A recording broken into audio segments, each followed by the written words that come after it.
pad into an oiled area.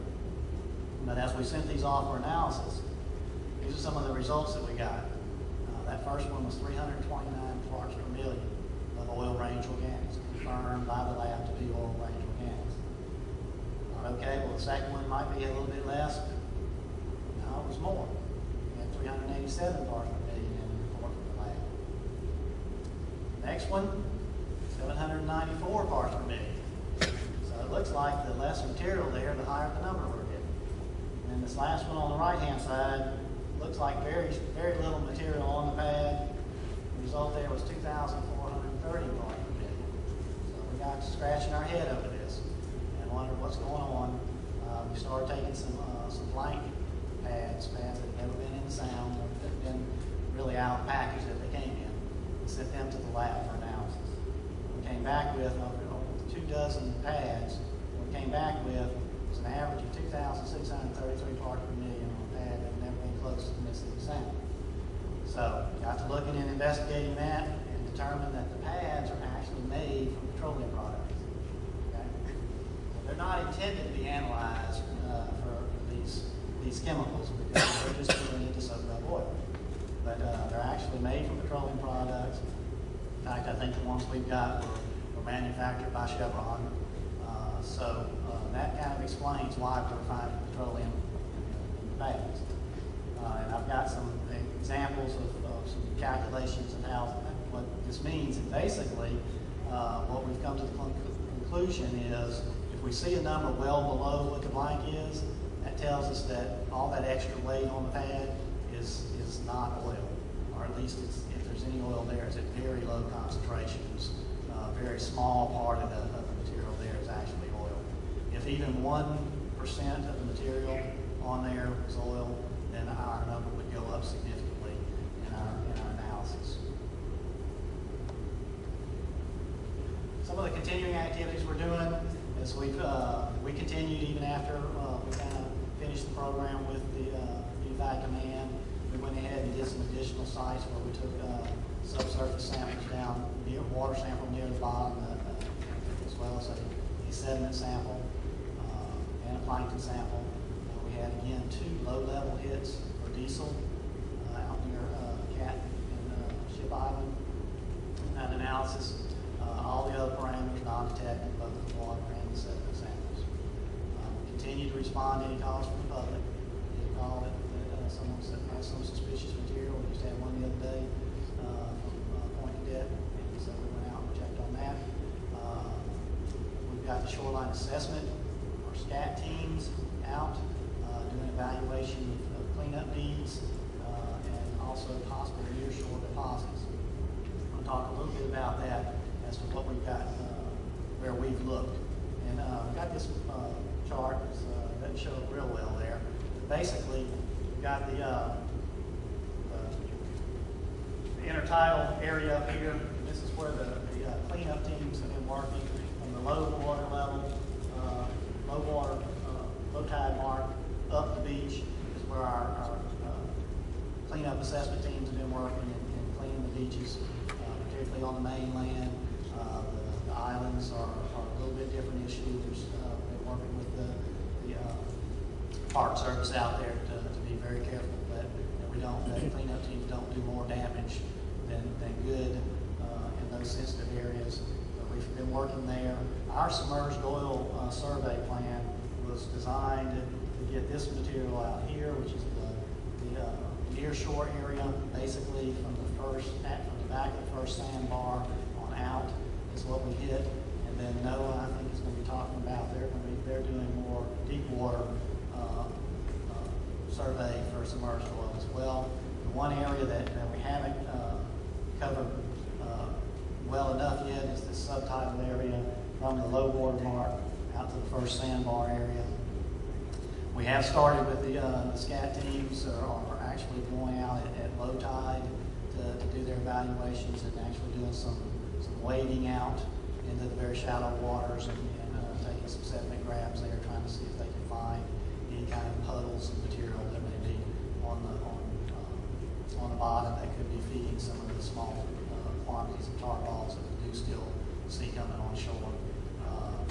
They're even coming on shore, being uncovered near shore, and so we're working to try to pin that down. In Florida, Alabama, on the islands, they're doing some snorkel work. We've actually got folks snorkeling around the shallow water areas, searching for this possible pools of material out there as well. And then we do have the natural resource damage assessment activities that are gearing up. They were intended to be geared up as response activities are slowing down. And right now, with DEQ activities, we've got folks working with island grass beds on the north side of the island, doing snare sentinels out there, putting out chain with snares on it, looking for material that might be moving into those beds. We've got an oyster reef process going on. They've actually had divers in the water looking at grids on the oyster reefs, trying to determine the health of the oyster reefs, taking water sediment, and keeping some tissue samples now. And we've also got a sentinel, sentinels on the south side of the island, closer in than what the Unified Command was doing. In that closer in that first sandbar range there, again looking for material moving across the bottom and through the water column. So that's the activities that we've got going on sampling wise. We'll be happy to answer any questions when we break the tables.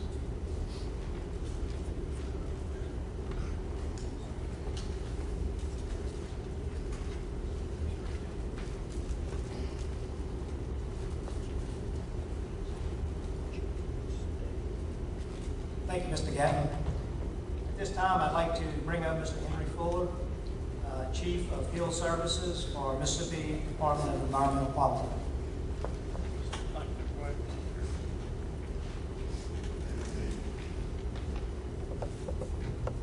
Good evening.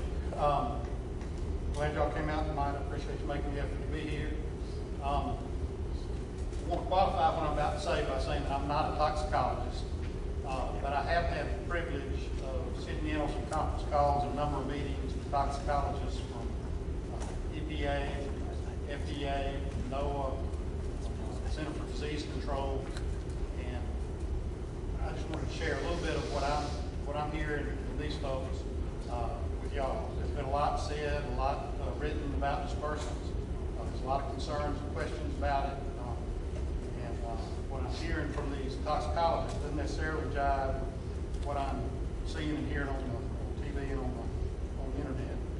So I just wanted to share some information with you. Most of y'all have probably seen this, but the pin down there shows the general location of the well.